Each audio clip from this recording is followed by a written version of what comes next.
Well, this morning we're starting the book of Exodus, and we're going to do what we did with the book of Genesis, which was we're going to take a new section every fall.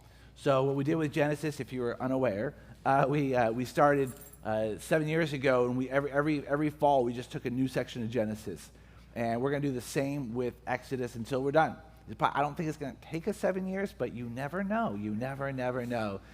This fall, my guess, the way that I have it scheduled out, is we're going to get right up into the plagues, and so we're gonna let the plagues be next fall, and so whatever that means, I go, well, then we're not coming next fall because this is going to be all plagues next fall, but we're going to get up to just I think right before the plagues is the plan, and so we don't know how long we'll be here, and if you remember with Genesis, as I had said, is that it's a long introduction into the book of Exodus.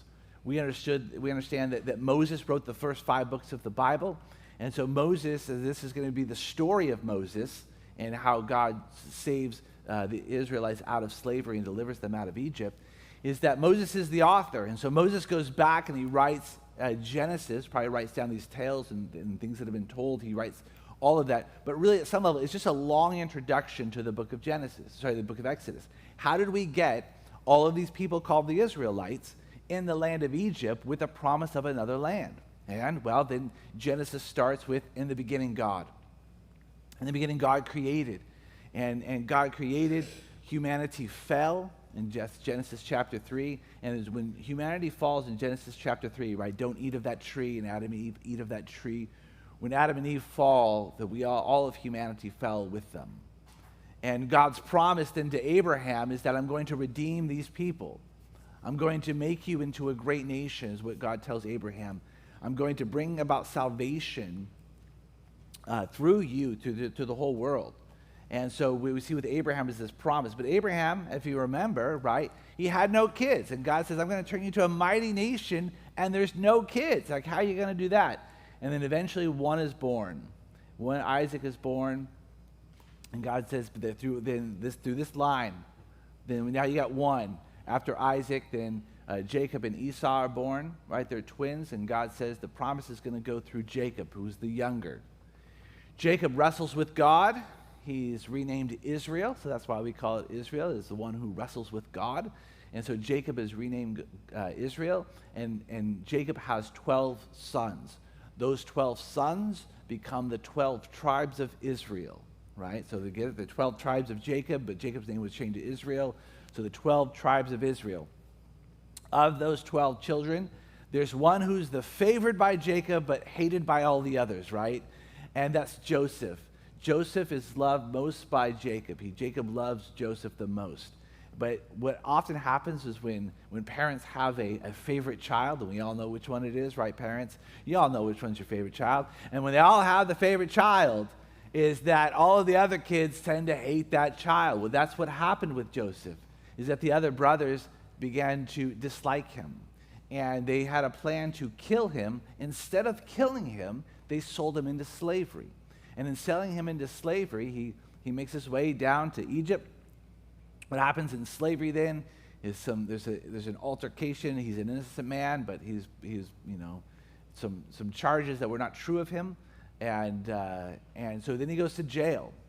Well, so he goes from slavery to jail. In jail, he becomes known as the interpreter of dreams. And there's people in jail that need their dreams interpreted, and Joseph's your guy. Well, eventually, Pharaoh has a dream that nobody can interpret. And so they say, oh, we know a guy in jail that can interpret dreams. And Pharaoh's dream was that there was 7 fat cows and then 7 skinny cows. And they said, what does this even mean? And Joseph says, you're going to have 7 years of plenty by 7 years of famine. And so what happened then, because of that interpretation, Joseph's interpretation, Pharaoh and all of Egypt was able to basically stockpile all of this food for 7 years, so that when the seven years of famine hit, guess who had all of the food? Well, it was Egypt. And by having all the food, guess who had all of the power? Also Egypt.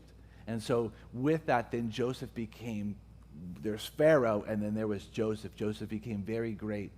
And then, long story made a little bit shorter, Then all of Joseph's brothers and family were all reunited. They all came down in the middle of the famine. They were spared.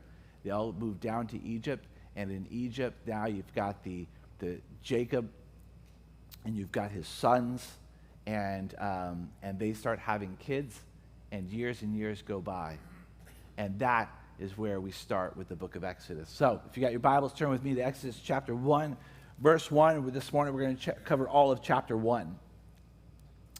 So these are the names of the sons of Israel who came to Egypt with Jacob, each with his household: Reuben and Simeon and Levi and Judah and Issachar and Zebulun and Benjamin and Dan and Naphtali and Gad and Asher. All the descendants of Jacob were 70 persons. Joseph was already in Egypt. Then Joseph died, and all his brothers and all that generation. But the people of Israel were fruitful and increased greatly. They multiplied and grew exceedingly strong, so that the land was filled with them. You don't see this in any of your translations, but in the Hebrew, literally the first word of the book of Genesis is the word "and." And I love that. I love this idea that Exodus starts, and what's the first word of the book of Exodus? Not in your English translations, but it's in the Hebrew. It's "and." And these, right? And these are the names. And I love that. And why do I love that? By the way, this is true of not all of it, but it's true of Deuteronomy and Numbers as well. Because remember, Moses is writing this, and this happens, and this happens. And now, why? Because what did we say? That Exodus is painted onto the canvas of Genesis. And this didn't just come out of nowhere. In other words, that the story of Exodus is just a continuation of God's story. And so many of these stories, they start with, and so is born, and they end with what? And so died. So often you see in the Bible, and so is born, and so died. And, the Exodus, it starts with the word "and." Why? Because this is just a continuation of God's story. I think that's something that's important for all of us to remember, that what we do is we step into the middle of a story that God is already telling. You know that with your birth, and this is going to shock you, but that with your birth did not start the will and the work of God. Did you know that? That God was already at work long before you were ever born.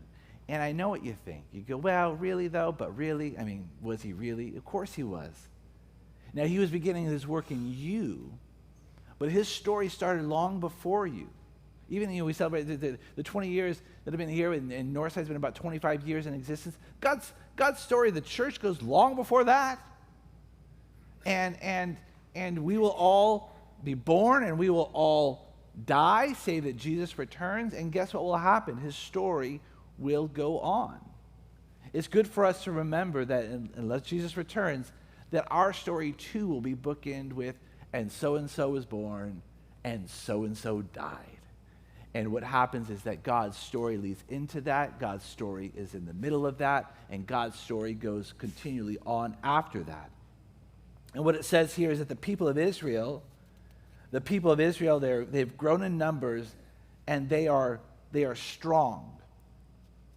Remember God's promise to Abraham so many years ago? He said, "I'm going to make you into a mighty nation." Thanks, God. I got one kid. Don't you worry. I'm going to make you into a mighty nation.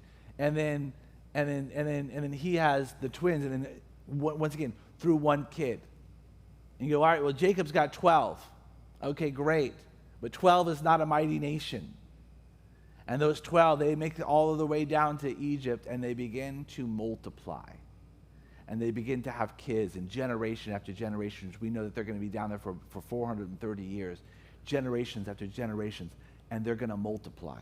And they're going to multiply. And then we see them here in Exodus chapter 1. And what do we see? We see them as this mighty nation, these mighty people. And we think to ourselves, look at that. God has fulfilled his promises. And the thing is, I think when we see that, when we hear that, we're not really surprised. If I say, you know what, God fulfills his promises, you go, yeah, that's actually what makes God faithful. God is faithful because he says everything he says he's going to do, he ends up doing it. all of his promises, they're all going to be fulfilled. And what's crazy is we read that in the story, you go, yes, of course, Josh. Of course they grew into a great nation. In fact, every time I write Exodus, they always are a great nation when it starts out in the beginning, right? And so the Abraham, one child, great nation by Exodus chapter 1, of course. But here's the thing. We are confident that God will fulfill all of his promises here. We're just not so confident he'll fulfill all of his promises here. Right? There's something about, we have this confidence that, yes, of course God fulfills his promises. I read it, but then I say, but do you think he'll fulfill his promises to you? I hope so. Maybe. I don't see it. And go, why don't you have the kind of confidence? This God who is of these pages is the same God that is over you. And he's a God who fulfills his promises. He always fulfills his promises. God always fulfills his promises, and when he does, his people are blessed. And so here we are. We read Exodus chapter 1, verses 1 through 7. We go, look at this. God has fulfilled his promises, and the people are blessed. What could possibly go wrong? Right? Verse 8.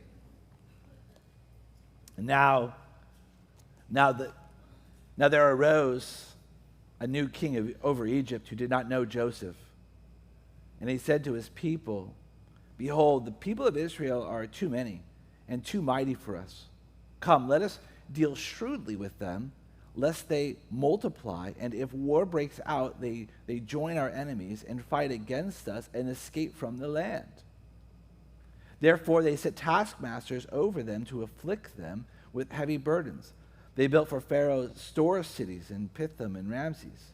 But the more they were oppressed, the more they multiplied, and the more they spread abroad.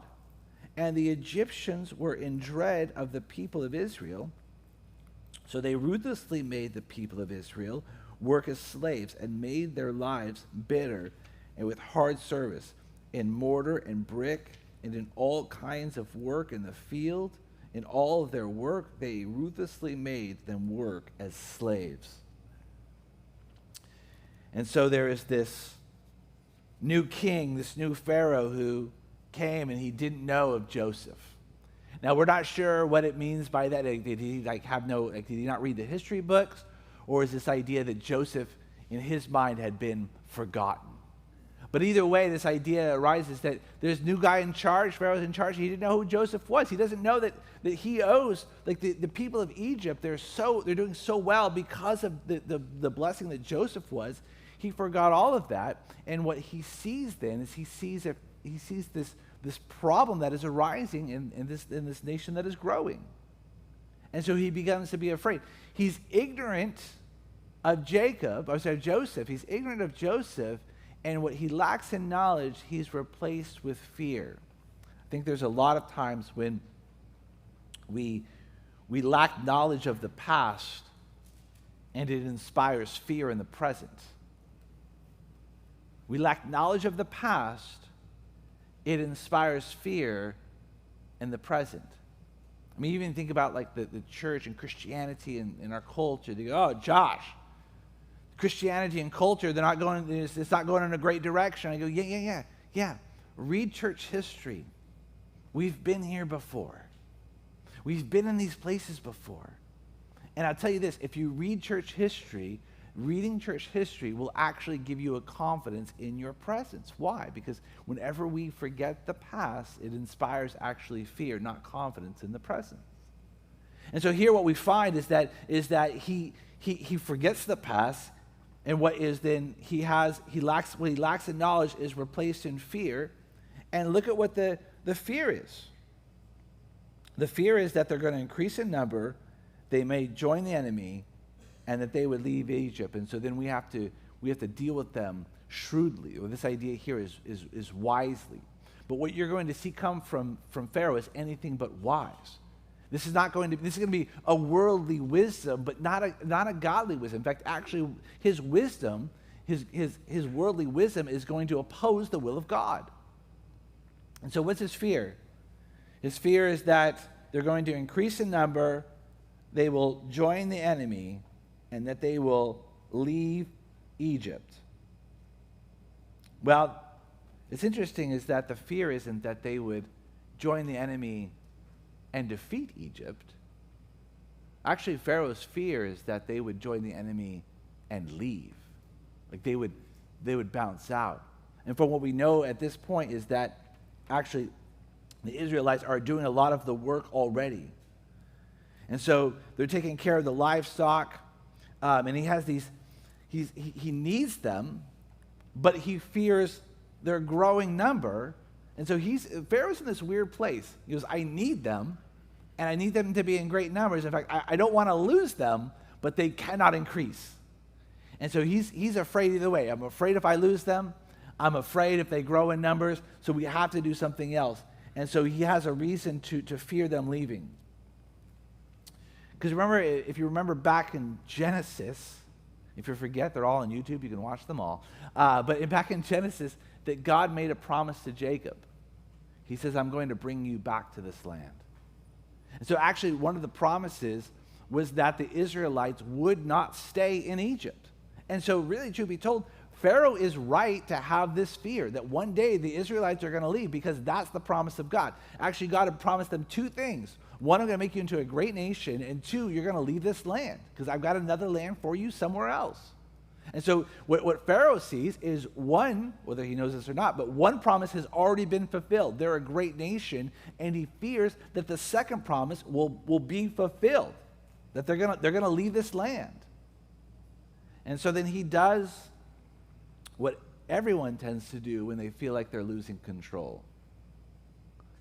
Do you know that when you feel like you're losing control, what you try to do is you try to regain control in other areas? When you feel like you're losing control in your life, you tend to over-control the things that you can control, right? I don't know about you, but that's me. When I feel like life is chaotic, I'll maybe deep clean like the sink or something like that, because I can't control the world, but I can't control the dirtiness of this sink right now in this moment. And so we tend to over-control the things that we can control. And so what Pharaoh here is, he's a man who's losing control. And so he's going to tighten his control, and he's going to do something else, which is he's going to make bad decisions in trying to regain control. If ever you've been you, or you know somebody who just, there's just a control freak, when they begin to lose control, you see them start to spiral. And they start making terrible decisions. And one of the reasons why they make terrible decisions is because the only thing they want back is the control. And the tighter they grip, the more they feel it loosening. And what's crazy is that they start to lose control. Maybe this is you. I'm sure it's not you. But you start to lose control, and you start to feel anxious, and that anxiety rises, and you go, if I could just tighten my grip, I would feel at peace again. But you tighten your grip, and it doesn't solve the problem. All it does is make you more anxious. Now, to boot, Pharaoh's the most powerful man in the world. You feel like this about your little kingdom. Pharaoh is the most powerful man in the world at the time. And to boot even more, he believes he himself is a god. And so does, no, not the Israelites, but so do the Egyptians. They believe that he is a god. And so if you are a god, what kind of God are you if you're not in control? If you're a God and something is out of your control, then you, my friend, are not a God. Because the Almighty, that's even in there, the Almighty, nothing's ever out of his control. That's one of the things we believe as Christians, right? Is that nothing is out of God's control. It's out of your control, and sometimes we mistake this being out of your control and being out of God's control. It may be out of your control, but it's not out of God's control. Now, if he's Pharaoh, he's losing control. What kind of God is he? And so he decides to tighten the grip. And how does he do this? He says, well, I think we should oppress them and turn them into slaves. It's sort of a preemptive strike, right? Because there's a lot of indication that they're already doing a lot of this work. So it's sort of this preemptive strike. Before they assert themselves over us, while we still can, we are going to assert ourselves over them. And we're going to show them who's boss. And so they turn them into slaves and then work them hard. And he may have solved a short-term problem, but he's created a much bigger, longer-term problem. By the way, that's a lot of times what happens when you're losing control. You make decisions not for the long term, but for the short term, because you think, what do I need to do to re-get control? I know what we'll do. We will enslave them. But what happens is, as you see it here in the text, is that it doesn't break their will. What does it do? It strengthens them. And they're still multiplied. Turns out that they're still having kids. They're still getting married, having sex, and multiplying. It cannot be stopped. And actually, in some ways, Pharaoh has made his problem worse. His fear was that they were strengthening in numbers and in size. So there's more of them, and they're strong. So what should we do, Pharaoh? I think we should make them work harder. We should get more manual labor. Make sure that they're working manual labor from early in the morning to late at night. That's going to solve our problem. I'm like, I don't know that it will. You're worried about them already being too strong. What should you do? We should send them to the gym for 12 hours a day. That's going to solve our problem, making sure they work out all the time. And you've enslaved them. You're working them hard. They're doing all this hard manual labor, and guess what's happening? They're physically getting stronger. And wow, the idea is that then guess who's not doing that physical labor? You and your people. And so as they are getting physically weaker, you're looking at these Israelites who are ripped, there's more of them, and then they're on the cover of the magazines because they're looking good, right? Because what's happening is that you've created your problem. So I pictured Pharaoh day one, like, let's enslave them, and all of his advisors like, oh, that's wise, sir, that's wise. And then like maybe a couple years into this going like, we didn't see this one coming. And what happens is that it makes it worse. They continue to multiply, they get stronger. And so not only has slavery not solved the problem, it's made the problem worse. It's interesting is that for all of the fear that runs in the church, that Josh I feel like we're moving to a time, and who knows what God will do or what will happen in our world, but we're moving to a time where the church is going to be oppressed. Maybe in our future. But here's the crazy thing, is that actually with some of our brothers and sisters in the world right now, this is their story. And do you know what we hear coming out of the church in Iran and places like China? Is that the church is growing, and they don't know what to do. Actually, the more people are being arrested or martyred or persecuted for their faith, the church grows. Years ago now, I had heard of a pastor in China who had been arrested for being a pastor, and his response was, arrest me, because every time you arrest me, the church doubles in size. So yeah, take me to jail. You see, we're afraid sometimes of what the world may do to stop the church or to stop the promises of God. But here's the thing. You can't stop the promises of God. Right? I mean, the root of the problem is that God's two promises that they're going to be a great nation and will one day leave. They're going to be a great nation and they're one day going to leave. And Pharaoh says, I'm going to stop both of those promises. And to what I would say to Pharaoh, and not only Pharaoh as a world leader, but any world leader currently, historically, or in the future that wants to oppose the will of God and the promises of God, my response is, good luck with that. There's been a plethora, a long list of world leaders that have tried to stop and oppose the will of God, and they all have failed, they all are failing, or they all will fail. Because God's promises will be true. And so that's from Pharaoh's side. from Israel's side, this has got to be confusing. Because like you guys are slaves now. It's like, what did we do? We were just, it appears they'd been a blessing to the people of Egypt from day one.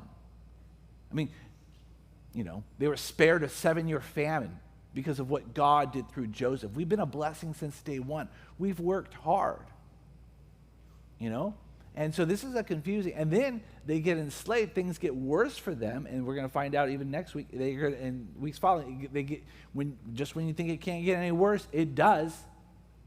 And they're thinking, where is God in all this? So here's what's crazy. God has fulfilled the promise, which is, I'm going to make you into a great nation. Here they are as a great nation, but in slavery, and they're thinking to themselves, where's God in all of this? But hasn't God fulfilled one of his promises? Well, yet technically he has. But if we're with God and we're blessed and we are his people, then why are we being oppressed and put into slavery? And it's going to get worse. Where is God in all this?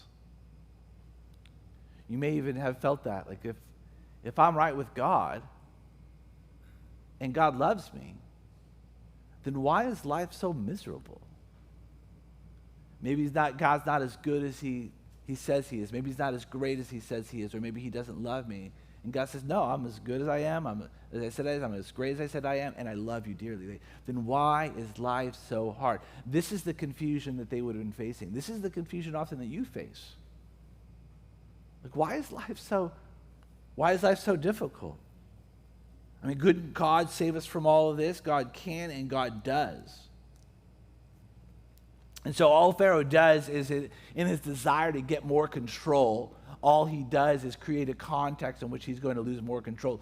And the reason why is because he's opposing two of the promises of God, that the people of Israel are going to be a great nation, and one day they're going to leave this place. And he says, I got to stop both of those. His first program failed, so then he goes on to his second program. Then when the king of Egypt said to the Hebrew midwives, one of whom was named Shiphrah and the other Puah, when you serve as midwives to the Hebrew women and see them on the birth stool, if it is a son, you shall kill him. But if it is a daughter, she shall live. But the midwives feared God and did not do as the king of Egypt commanded them, but let the male children live. So the king of Egypt called the midwives and said to them, why have you done this and let the male children live? And the midwives said to Pharaoh, because the Hebrew women are not like the Egyptian women, for they are vigorous and give birth before the midwife comes to them. So God dealt with the midwives, and the people multiplied and grew very strong, and because the midwives feared God, he gave them families.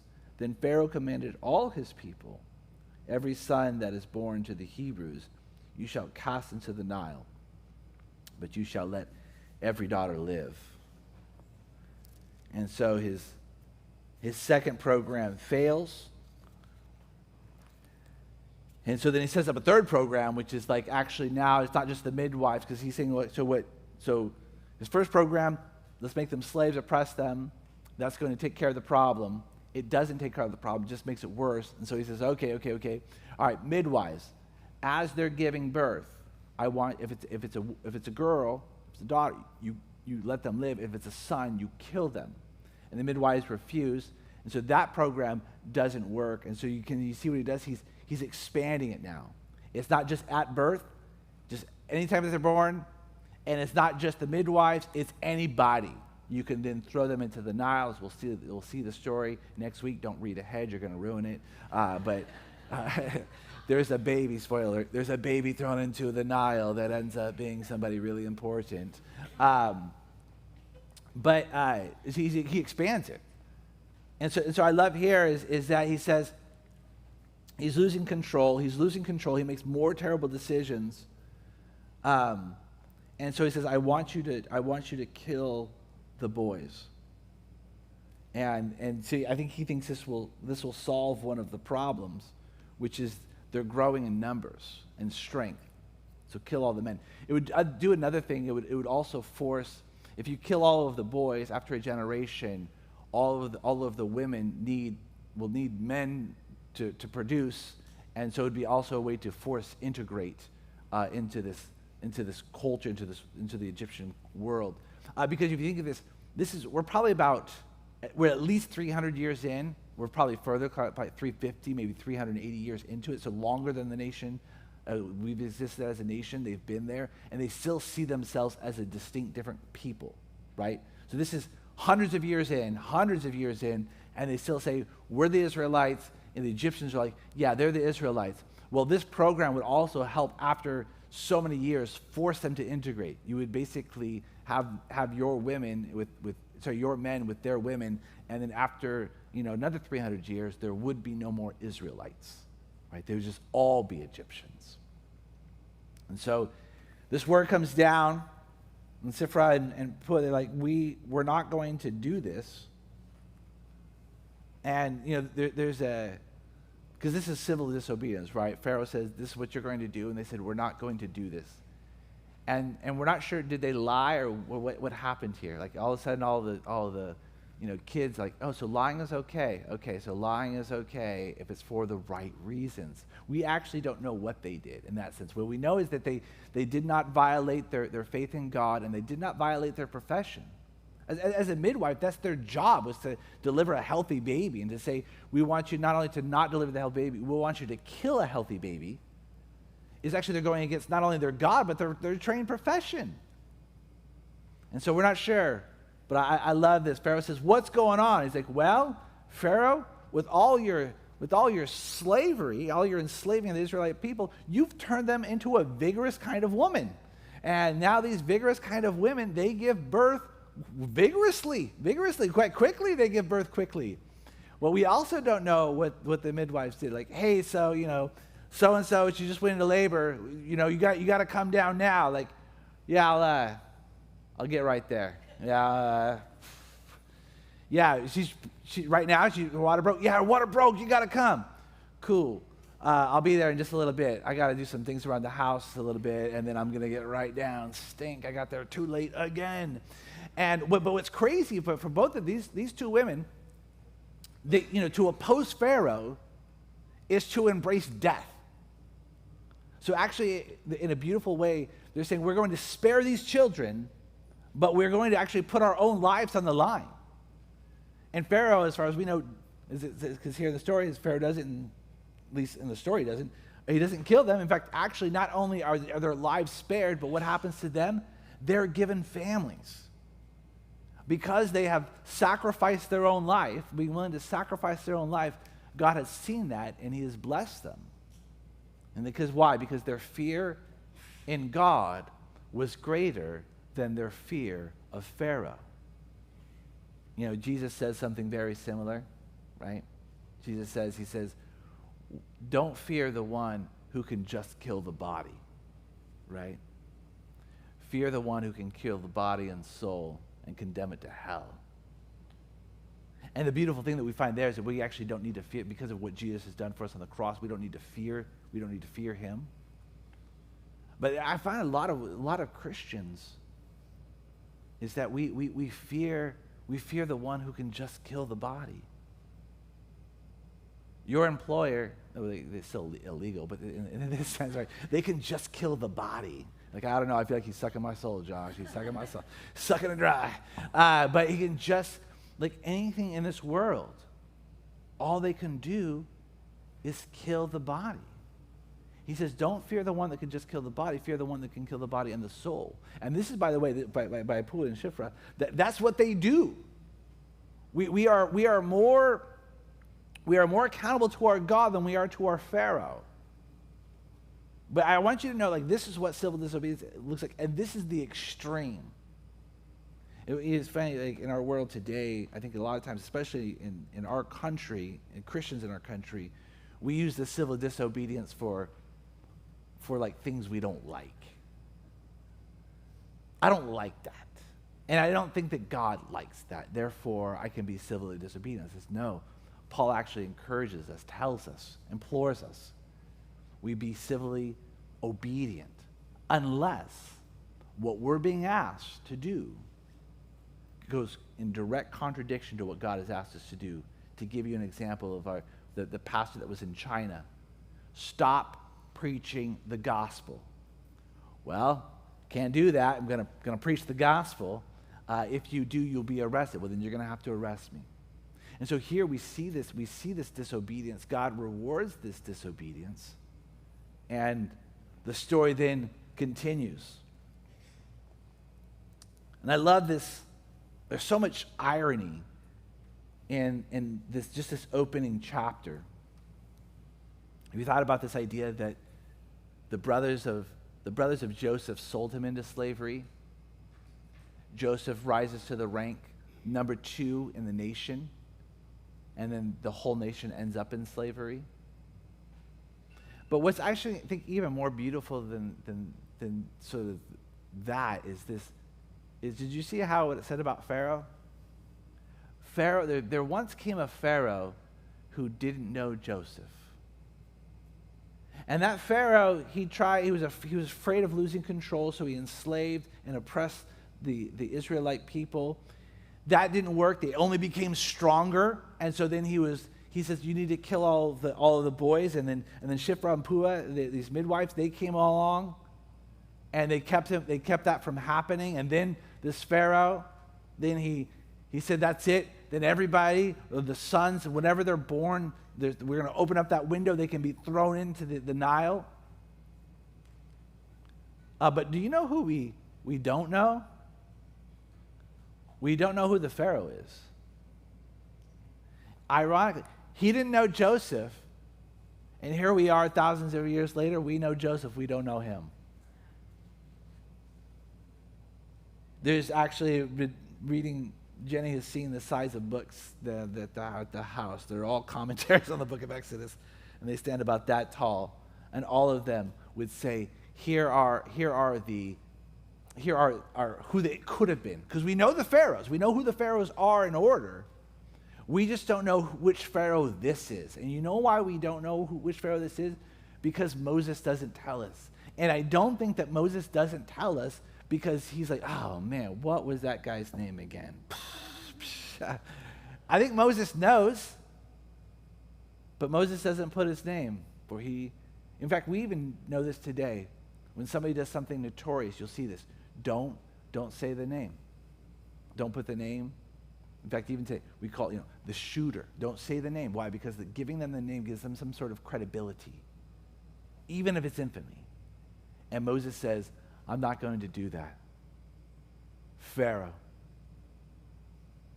He's the most powerful man in the world. Everybody knows him, except for we don't. We know Joseph. Why? Because Moses wanted us to know Joseph. We know the names of these 2 midwives that would be otherwise forgotten. Do you know the name of the third wife, the midwife was? No, me neither. I don't either. Nobody does. They weren't named. We only know their names because Moses has recorded them in God's word, because they are to be remembered and Pharaoh is to be forgotten. The story that starts off with this greatest, most powerful man in the world at the time who thinks he's a god and forgets Joseph. And God comes along and says, no, Pharaoh, I'm sorry, but you are the one who will be forgotten. But Joseph will be remembered. And so we see in this opening chapter, we see that oppression, slavery, and death cannot keep God from fulfilling his promises. And by the way, the oppression and the slavery is going to get worse. The death will get worse. But that slavery, oppression, and death cannot keep God from fulfilling his promises. Then you go, well, then what could? If death can't keep God from fulfilling his promises, then what could keep God from fulfilling his promises? Nothing. Nothing. And by the way, not only is that the story of Exodus, that's the story of what? Of the gospel. Right? You've got Jesus, the incarnate, fully God, fully man, who comes to this earth, who walks and lives the perfect life. And you know what Satan thinks? God himself has put himself in a vulnerable position. What shall we do with him? We shall arrest him, we shall beat him, and we shall kill him. Do you know that Jesus was not surprised by any of that? In fact, actually, he told the disciples on multiple accounts, just so you know, we're going to go to Jerusalem. They're going to arrest me. They're going to beat me. And they're going to kill me. But don't you worry. 3 days later, I'm going to rise from the grave. I think, that's crazy talk, Jesus. That's crazy talk. No, that's crazy talk. But just know this. I'm going to go there. They're going to arrest me. They're going to beat me. They're going to kill me. But he tells them this, right? Because I want you to know when that happens, it is not stopping the will of God. It is fulfilling the will of God. This is all a part. This is all encompassed in God's plan. And so I want to give you encouragement, Christian. What could stop God from fulfilling his promises in your life? The answer is nothing. What if you die? You go, here's the beautiful thing. Even in death, God will fulfill his promises. I think about Hebrews 11 where it lists all of the basically the hall of fame of faith. And it says some of these died in faith, believing that the promises were yet still to be fulfilled. Not only do I want to be a man of faith and live a life of faith, I want to die in faith. That some of the promises, unless Jesus returns first, will yet to be fulfilled. We are a people that are built in faith. And that faith is this belief that God will fulfill not just one of them, not just most of them, but God will fulfill all of his promises. That's true of the world, and that's true of your world. May you walk out of here this morning with a confidence that your God is over death, he's over slavery, he's over oppression, and his promises will come true in your life in the same way in which they came true in the lives of the men and women who have gone before us, in the same way that it'll come true with the men and women who come after us. Let's pray. God, we thank you for your goodness, and we thank you that you are a faithful God. And in the midst of us not seeing how in the world your promises could be fulfilled ever because of what's happening, we know that you are a God that doesn't, it's not even despite the circumstances, but in the circumstances, you fulfill your word. In fact, there's many in this room that may be just like the Israelites. You've already fulfilled a promise, and we don't even see it. You've already fulfilled a promise, and we're asking, where are you, and why aren't you doing anything? May we be men and women of faith who believe in your promises, who live according to your promises, who wait with hope and anticipation and expectation for you to fulfill your promises. And we thank you that you are a God who proves himself almighty by saying that no matter what happens, is that your promises are going to come to fruition. May we be a confident people. May we not be fearful when world leaders or politicians or whoever, when they rise to power and they grossly oppose you. They vocally reject you. May that not inspire fear in us. May that inspire confidence in us. For many have come before them who have tried the same, and all have failed. Because to oppose you, God, is to embrace foolishness. May we not be foolish. May we embrace your promises and live by them and wait for anticipation for them to come to fruition. We love you. We pray for these things in your name. Amen. Amen. God bless you guys. We'll see you next week for Exodus chapter 2.